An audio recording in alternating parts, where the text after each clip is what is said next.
Hello friends, welcome to channel SZ unlimited. আশা করি ভালো আছেন সবাই। আজকের ভিডিওতে আমি আপনাদের দেখাবো কিভাবে একটি ওয়ার্ড ফাইলের দুইটি পেজকে আলাদা আলাদাভাবে ওরিয়েন্টেশন করা যায়। যেমন ধরুন, আমার সামনে যে ওয়ার্ড ফাইলটি আছে, এখানে প্রথম পেজটি পোর্ট্রেট আকারে আছে এবং দ্বিতীয় পেজটি ল্যান্ডস্কেপ আকারে আছে। আমি আজকে আপনাদের দেখাবো কিভাবে আমরা একই ফাইলে দুটি পেজকে আলাদা আলাদাভাবে ওরিয়েন্টেশন করতে পারি। তো চলুন শুরু করা যাক।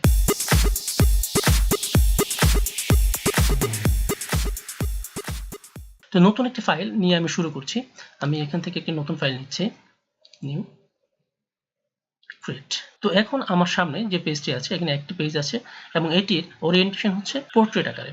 তো আমি চাচ্ছি এর পরের যে পেজটি আমার আসবে সেটি হবে ল্যান্ডস্কেপ। তো সেই জন্য আমাদের যেটি করতে হবে, আমরা প্রথমত যাব পেজ লেআউটে। এখান থেকে আমরা দেখব ব্রেকস বলে একটা অপশন আছে। এখানে ড্রপ ডাউন লিস্ট বক্সে আমি ক্লিক করছি এবং এখানে নিচের দিকে আসুন যে সেকশন ব্রেকস এর আন্ডারে নেক্সট পেজ বলে একটা অপশন আছে, এটিতে আমি ক্লিক করলাম। তো পরেরটিও আমার আসলো পোর্ট্রেট আকারে। এখন আমি যেটি করব সেটা হচ্ছে ওরিয়েন্টেশনে যাব। এখান থেকে আমি যেটি প্রয়োজন অর্থাৎ ল্যান্ডস্কেপ, আমি এখানে ক্লিক করব।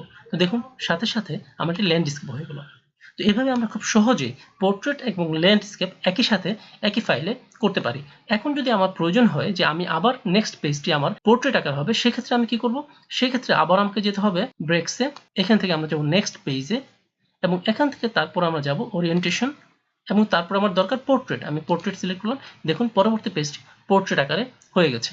তো এভাবে আমরা খুব সহজেই ল্যান্ডস্কেপ এবং পোর্ট্রেট একই ফাইলে বিভিন্ন ওরিয়েন্টেশন করতে পারি। তো বন্ধুরা, আশা করি এই ভিডিওটি আপনাদের ভালো লেগেছে। যদি ভালো লেগে থাকে তাহলে আপনারা আমার চ্যানেলকে সাবস্ক্রাইব করুন, ভিডিওটা লাইক করুন, কমেন্টস করুন এবং শেয়ার করুন। ধন্যবাদ। পরবর্তী কোনো ভিডিও নিয়ে আবার আপনাদের সামনে হাজির হব।